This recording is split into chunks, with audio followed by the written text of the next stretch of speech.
Olá, gente, tudo bem com vocês? Espero que sim. Aqui é Denis Ponte e eu queria compartilhar algo que agora na manhã que eu abri meu computador para fazer um trabalho e me deparei aqui no site de pesquisas, né, com uma notícia um pouco conflitante para quem vê, que é a questão aqui de um novo coronavírus que poderia ser uma ameaça, né, para uma nova pandemia mundial.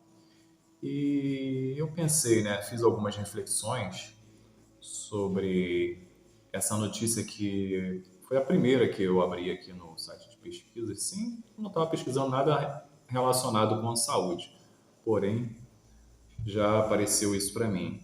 Por que às vezes a gente vê, né, uma ênfase, uma insistência em mensagens de cunho negativo que nos chocam?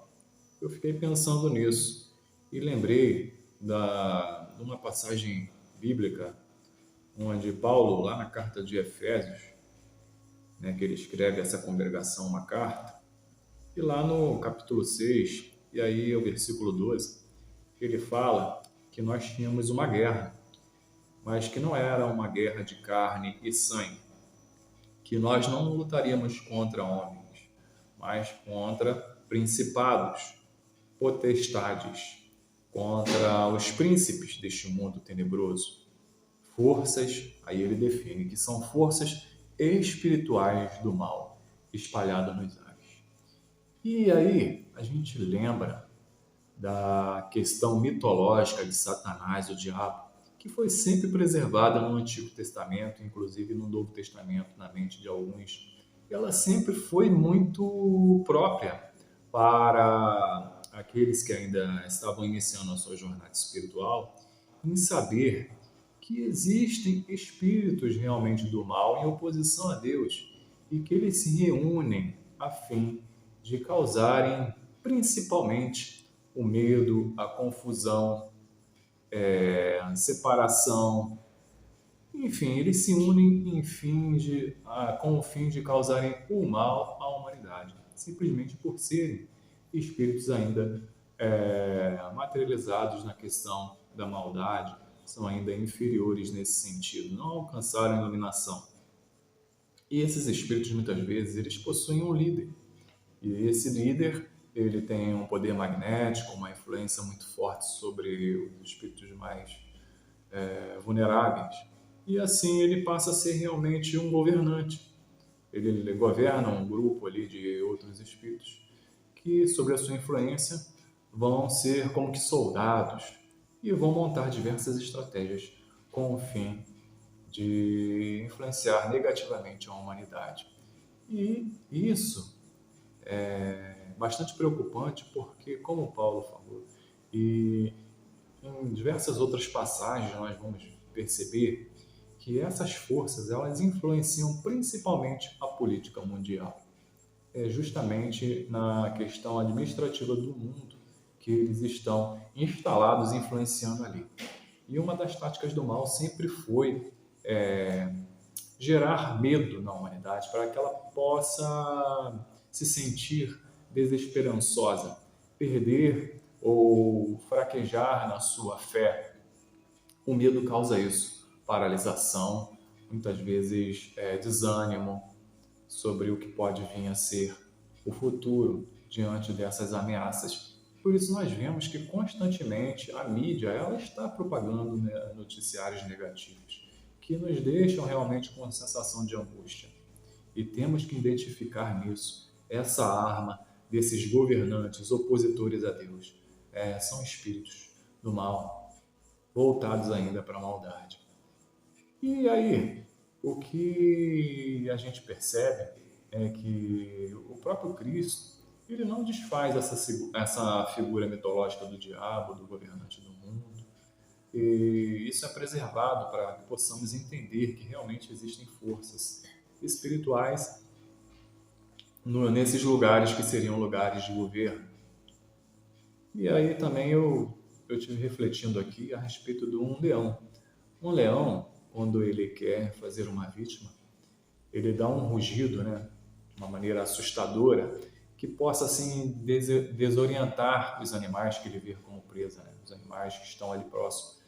E ele cria essa sensação de caos, de medo, para fazer com que as suas vítimas, fiquem confusas e muitas vezes assustadas, desorientadas, em pânico, e assim acabam se tornando mais vulneráveis. Então, se falarmos em termos simbólicos, isso também é dito às vezes no Novo Testamento, que essas forças do mal, elas são como esses leões simbólicos, que visam espalhar essas notícias de medo pelo mundo, de uma crise, de uma falta de esperança concernente à saúde, à fome.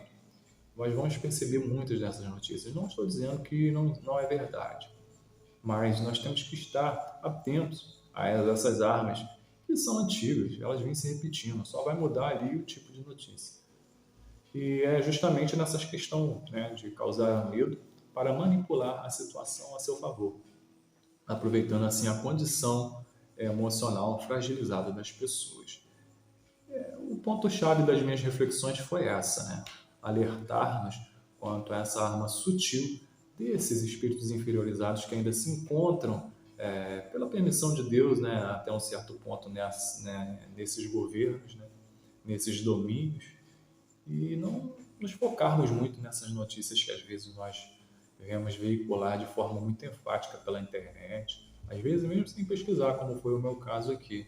Lembramos do leão, né, que ele usa essa arma e sempre dá muito certo. As vítimas sempre ficam ali confusas, em pânico e se tornam vulneráveis. Então era essa reflexão que eu queria fazer para vocês hoje. E lembremos que essas forças do mal, elas não podem manipular a nossa atitude, a nossa fé. Nós não temos que temer se vamos morrer ou se vai ter uma crise da fome ou da eletricidade, se vai haver uma pandemia. Não é isso que nós devemos temer. Deveríamos temer perder a oportunidade que nós estamos aqui, né? E de fazer a nossa reforma íntima, de alcançar um progresso ao máximo que pudermos da essência humana. Realmente, se nós morrêssemos hoje, como que estaríamos? Teríamos conquistado o quê? Casa, carro, apartamento, tudo bem. São coisas que ficam na matéria. Mas será que nós teríamos nos tornado um pouco mais humildes? Será que nós teríamos nos tornado um pouco mais pacientes? Um pouco mais bondosos? Talvez mais amorosos? Enfim, é essas características, né, essas virtudes que nós deveríamos nos preocupar em estar alcançando. Porque caso alguma coisa venha a acontecer e nós venhamos a, né, desencarnar, nós teremos a nossa consciência tranquila que fizemos o máximo para extrair de nós as essências humanas, as virtudes que compõem as características de um verdadeiro ser humano. Então nós deveríamos temer a morte, sim, se não estamos fazendo nada nesse sentido, se estamos vivendo uma vida do vazio em busca do material. Porém, se vivemos uma vida em busca da nossa, no aflorar dessas nossas essências, podemos ficar tranquilos. Venha o que vier, estaremos sempre fazendo o nosso melhor. Um abraço a todos, se gostaram do vídeo, compartilhem, deixem aí o curtir e fiquem todos com Deus.